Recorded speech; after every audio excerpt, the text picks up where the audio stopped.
So what starts to differentiate risk of the bad poisoning, hypoxia, histotoxic hypoxia, and death kind of pattern versus the low-grade congestion fevers, loss of nasal scent, etc.? What was the differentiator between those two became really clear was these comorbidities. And so these are the leading comorbid conditions among coronavirus victims in New York: hypertension, diabetes, hyperlipidemia, coronary artery disease, renal disease. In most populations, they include in the coronary artery disease condition there also stroke, and so cerebral vascular as well as cardiovascular disease. So coronary and cerebral vascular disease, renal disease, which is also a form of vascular disease, hyperlipidemia, diabetes, hypertension.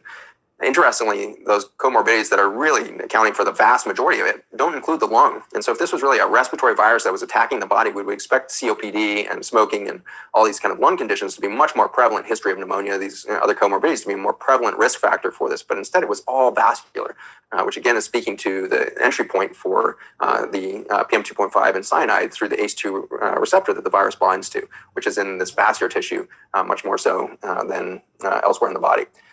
Interestingly, all of those top morbidities and mortalities are treated with the same drugs, which I find just fascinating. So every one of those, hypertension, diabetes, hyperlipidemia, coronary disease, cerebrovascular disease, renal disease, all of these must be treated with an ACE inhibitor or a statin drug, or you're not practicing standard of care and you're at risk of a malpractice lawsuit.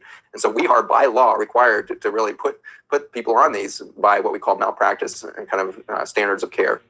And so by kind of these unwritten rules of the game, we have to put these patients on these two drugs. And those two classes of drugs, it turns out, upregulate the ACE2 receptor. So both the ACE inhibitor and statins upregulate the ACE2 receptor by which the coronavirus enters the body, pulling cyanide and PM2.5 into the bloodstream and the rest. And so we can tell you that the mechanism by which this poisoning is happening is in direct relationship to how much virus can you pull in. The carbon PM2.5 actually increases the clumping of those viruses. And so instead of having it aerosolized and distributed throughout the air in an even fashion, you get very high concentrations of SARS-CoV-2 around a single PM2.5 molecule. And then you upregulate the receptor for those clumps of virus with an ACE inhibitor and a statin drug. And now you've got the perfect poisoning delivery system for poisoning humans. I think this was unintentional. I think that we just don't have the foresight to think through these risk factors in real time. And we accidentally contribute to massive morbidity and mortality through our artificial perturbation of human biology. Why are we putting everybody on ACE inhibitors and statin drugs? These are screwing up some of the most fundamental biologic systems in our bodies, including the innate immune system and the anti-inflammatories made by the liver in regards to the statins and the lipids and all of that. And so we are destroying the biology that would keep us resilient to things like respiratory infections by putting people on these drugs. And so we don't do that risk-benefit scenario. If we had, and we had gotten this news late in December that, oh my God, there's this new Chinese variant of SARS-CoV-2 and it's going to be 30 times more deadly than the flu, which is what we were told by many of the regulatory groups, we should have immediately started making public health decisions of like, oh my gosh, coronavirus enters through ACE2s. We better get everybody off statins and ACE inhibitors in the United States immediately. Within a couple weeks of stopping ACE inhibitor and statin drugs, the ACE2 receptors will downregulate again and back to their normal thing. So we could have decreased the risk of the population if we had made a really aggressive change. The risk of increasing cardiovascular disease and stroke by stopping those two drugs takes years to measure the consequences. There would have been no measurable public health consequence to stopping ACE inhibitors and statin drugs over a short period of 12 months or whatever needed to let this coronavirus thing pass. But we didn't do that kind of proactive change. Instead, we kept these patients artificially, chemically adapted to increase their absorption of this virus and whatever it's carrying with it.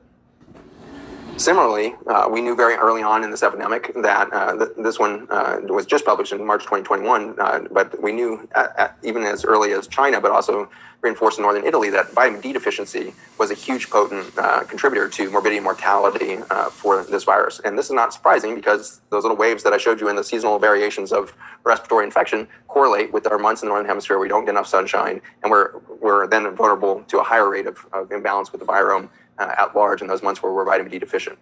There's been a remarkable amount of effort and demonstration of how vitamin D interacts with the innate immune system and, in fact, the adaptive immune system to improve our balance with the virome. I'm not going to go through all of those studies, but I just thought this one was really pertinent here.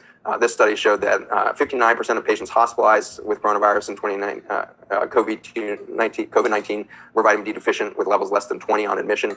Ideal in my clinic, we like to keep people up in the 50 to 80 nanograms per milliliter in our clinic, so a really significant deficiency in regards to the biologic consequences there. And then they found 79% of the critically ill admissions were vitamin D deficient. And so the vitamin D deficiency on admission was associated with COVID-19 mortality with an odds ratio of 3.87. So that's almost a fourfold increase of mortality in patients with vitamin D deficiency versus those that were vitamin D replete or had enough vitamin D. Interestingly, those vitamin D levels were independent of other risk factors like age, chronic disease, comorbidities, coronary artery disease, hypertension, diabetes, and the like. And so they did the multivariate analysis in the study to show that as an independent risk factor, vitamin D deficiency increased mortality by fourfold. If in fact we lost the 400,000 patients in the United States from this condition as we've been told, imagine what a fourfold decrease would look like if we would simply said at the very beginning of this, we have a seasonal virus coming, it's a coronavirus, it's already showing some high mortality, we're going to decrease ACE inhibitor and statin use throughout the United States population, and we're going to put everybody on vitamin D. Everybody needs to be on 5,000 IU vitamin D for the next 3 months. We're going to load everybody's reservoirs up, and we're going to fourfold decrease the amount of mortality and morbidity from coronavirus. We could have done that. We knew it. We still know it today. And yet, is there anybody coming out universally recommending that everybody get on some vitamin D before the next seasonal respiratory season? It just is not happening. Something else that we did to undermine the innate immune system that I think is profound and will take us years to really account for fully, and I think it was devastating, is the contribution of fear.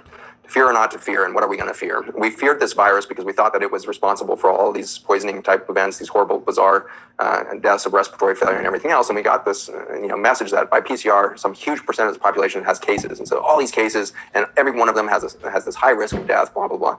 We created this huge fear narrative. This study is an old one looking at 2002 to 2011 mortality rates of people with anxiety disorders. Anxiety is acute stress reaction, which is the most mild form of generalized anxiety disorder, shows a odds ratio for mortality at 1.69 of all-cause death. 1.69 suggests a 69% increase over the control population that does not have acute stress reaction. So 69% increase in all-cause death.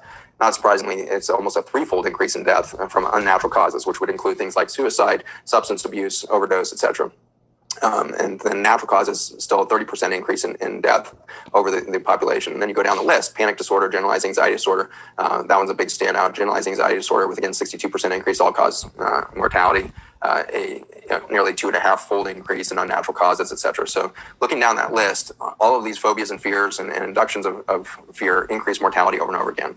And so with this narrative of there's this one virus that's causing these horrific deaths and not giving the context of the event to understand that we were going to have completely different risk factors depending on our age, our comorbidities, the drugs we're on, blah, blah, blah. We just had this one paradigm that we were pushing, was that there's a terrible new pandemic upon us that could annihilate you and your children or your grandparents being a more common part of that narrative.